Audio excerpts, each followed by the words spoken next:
They are in Christ. Most of them, they say they're saved, but then they get saved here. Um, Yeah. You have That's a big deal too. I don't want to interrupt you, but there are a lot of students that go here and get saved. right, yeah, baptized, get their spirit language or praying in tongues for the first time. Yeah. So so what we have found out, we have just re-looked at all that we're teaching and how we're doing things. And the first year seems to be where we're teaching them who they are in Christ, getting them saved, getting them transformed, getting deliverance. We've started a deliverance thing where there's a lady and a man that really work deep into that, and they have sessions every day with at least 6-7 people. I mean, they're Great. booked up for 3 months straight, but it's bringing in people. It's almost like a rehab center somewhat, but we don't call ourselves that. Yeah. We want to get them trained. We want to get them transformed here in the first year. The second year, more into biblical studies, and the third year is more in depth into certain areas that they want to go out into the world. And so that just what we're teaching and the ones that we're reaching, I think the Lord has allowed me to go through what I did in the world and just be a part of pretty much anything you can think of out there, so that I would be ready for this generation that's coming in. There's a lot. I mean, my parents, some of the past generation, there's still a few of them here. Carol Thompson, that was here. They would be walking in the Spirit, and so they have the power of God. They can do the miraculous with them, but they won't be able to, because this day and age, this kids seem to want to know that they can connect with you, or you can connect with them, that you've walked through similar of what they walked through. And so I'm meeting with students all the time where they see me. Of course, no one ever expected that I had done anything. And so when we're talking one-on-one and they say, I've done this, and I said, yeah, I did this as well. And they're just shocked, what in the world? And so now I can sit there and walk them through it. I can talk to them. And so a lot of our staff now, it's being transferred from one generation, my parents, down to a younger generation, which is me and a lot of guys we have around here, and ladies as well, where we have walked through the world. And so we're able to touch these students that are coming in. And it's just a new thing that I'm excited about, because I know what most of these students have walked through. I get to be a part of it. And because I've been brought out of it, the hope and the life that the Lord has put inside of me, that's probably the most exciting thing for me. I know where I was. I know all the friends I still know plenty of them that are out there. And I know the lifelessness they have, the fakeness that they're out there in the world on drugs and partying, and they have all these friends, but it's all fake. It's they're deceived, they're lied, they're depressed, they're hopeless, they're fearful, they're anxiety, they're stressed, everything mean, unkind, just angry, bitterness, hurt, pain, everything out there that the devil loves to just put on us. That's what this world has now. I got to experience it. I've got to experience the other side, where he's pulled all that out of my life, and how much joy. And now I have a reason to live. I never wanted to live till I was 33. I would always tell everybody, I can't wait to die. Just get me out of here, and so I can go to heaven, even though I don't think I was going at the time. But just I had no reason why I wanted to live. I was depressed until I think 33. I was on drugs for 20 years. And so me getting out of that life and seeing what Jesus can bring you is probably the most passionate thing for me, for these people that are coming. I just want thousands to come to Christ for the Nations. I don't need to get any glory. No person here is going to get it. That's another thing he showed me. Christ for the Nations is named Christ for the Nations for a reason. Not named after my parents, my grandparents. Like Golan to the Nations. Yeah. For whatever reason, God helped my grandpa. He named it Christ for the Nations. So it's not after a personality, a person. It's after Christ. So when any of us pass away, it's still going to continue on. And so I see that what he's bringing, people are going to flock to this place simply because, and the people that know Sif and I will know that they'll see from the outside, how is Sif and I still going? There's no way it should be going because of all the issues we've had, but it's going to make it, and they're going to see because Jesus Christ is the face of the place. There's nobody else. It's a nameless, faceless generation that's coming in. Jesus is running Christ for the Nations. And so that just brings me to life because of what he's already shown me. As we begin to pursue worshiping him, purity, he's going to release his power upon this place. He's going to get all the glory. All eyes are going to be directed to him. Everybody that comes here, when they touch this campus, they're going to bring life, healing, deliverance, freedom. And so what I got to experience, they're all going to as well. And that's what just brings a passion to me. And there's a few more things. I don't know if you have something you want to say. Yeah, go for it. Yeah. Okay. So we have the Voice of Healing, which we've done every year. I know I've always said to my mom, this needs to be more than just a conference. There's plenty of conferences. People don't need to just come have an experience and then leave. Just another one thing. No, this Voice of Healing, this is what my grandpa started Christ for the Nations on, because he was all about the healings and miracles. The Lord worked through him. That is coming again. So Rick Pino, Kerry Jobe, Klaus Kuhn had called me up and said the Lord has been tugging on their hearts to redig the wells here of healing. And so we would like to come, and we're supposed to come lead worship this year. Well, they didn't know that we're going to do a 50-year anniversary, 50 years of CFNI, and they want to do 50 hours of worship. So we knew the Lord just showed us that is the Lord brought us together to do this 1 hour of worship for every year the Lord has kept us here at CFNI. And so we're going to be the Voice of Healing conferences in September. The very next week is the worship time of 50 hours, and those 2 weeks he shared with us the power that he's going to release upon this place.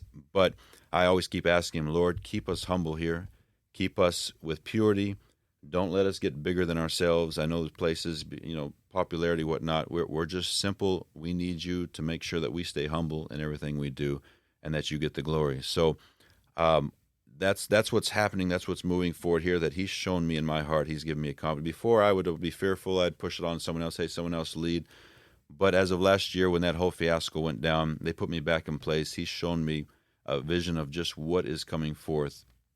And I just ask the Lord daily, 2 things: keep us humble and help us to know how to steward what you're going to bring forth. And I don't know how to do this. I'm just simply an athlete that I want to be used by you. I just want people to see your face. I want you to get the glory, and I'm excited for what's coming. So this worship time is going to be amazing as the alumni and even guests just come together to lift up his name. Yeah, let's take a little last break, and then because I want to talk more specifically about this 50-year time, maybe give some dates and tell people how they can register and come back and all of that. So we're going to take one more time. We'll be right back. And right back with Brother Lindsey. This is Grace Talks. Christ for the Nation.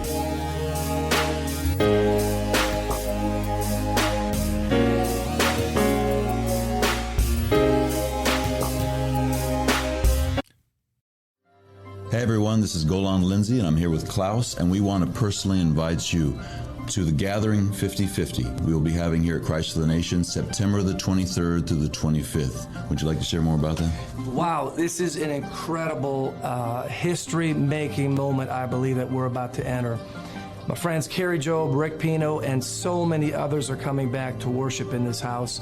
And what's really amazing is we were looking at the dates for this event, and we fell into this week, September 23rd to the 25th, which is the Feast of Tabernacles. It speaks of an ingathering, a coming back to worship. So we are excited. 50 hours of worship for 50 incredible years of ministry. See you in September.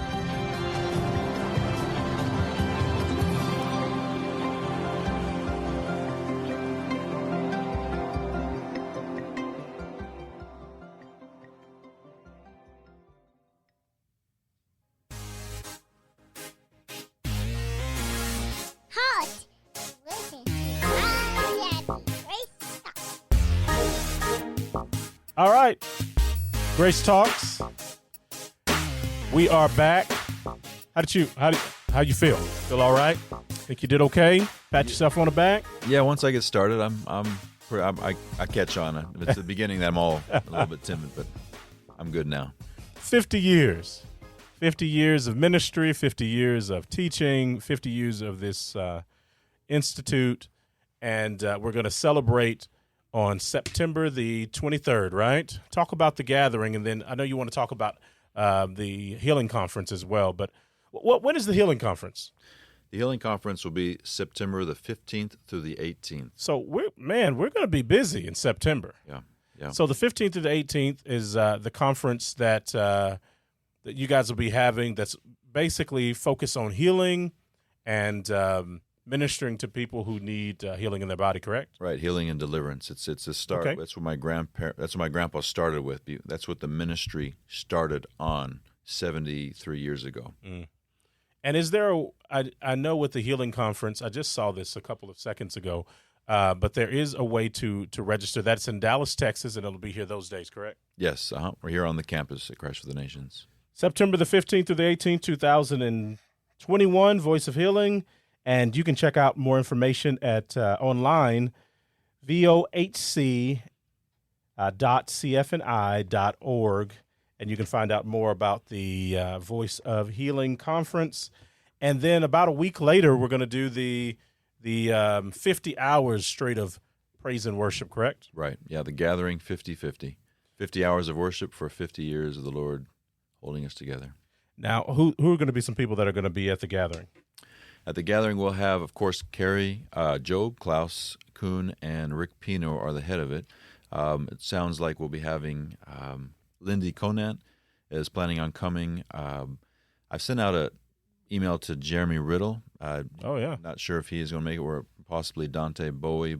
It'll be spectacular. And more information about who's going to be there will be coming up. It's 90 days away.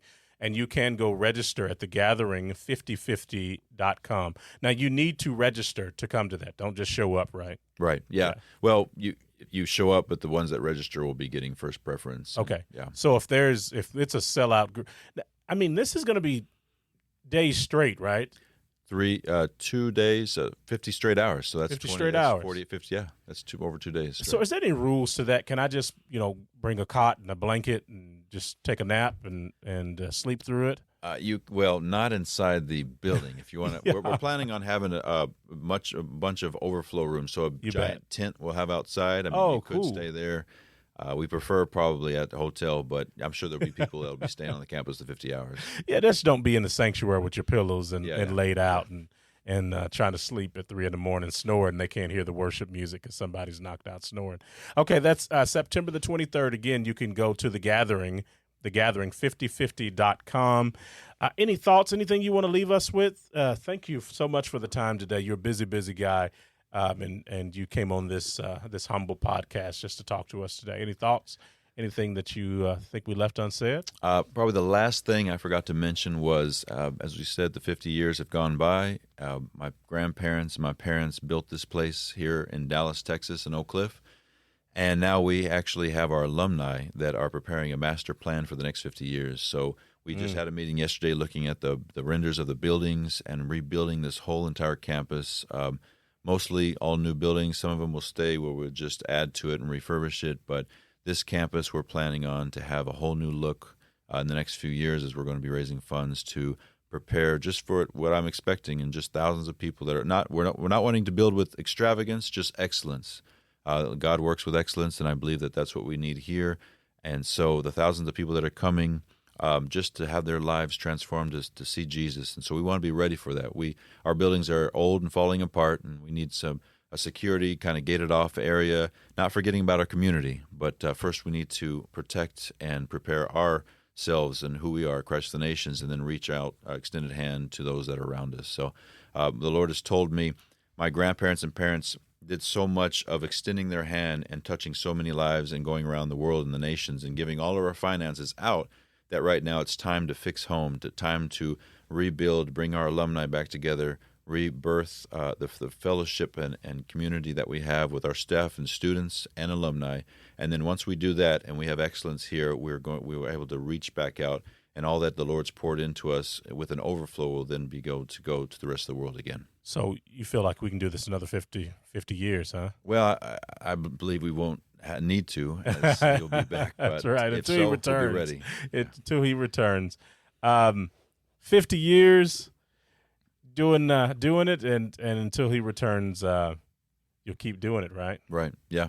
I'm sure my grandparents or my grandma thought when they first started it wouldn't be 50 years that they'd be going. So I don't think it's going to be another 50 years, but we'll be ready and prepared for whatever the Lord wants.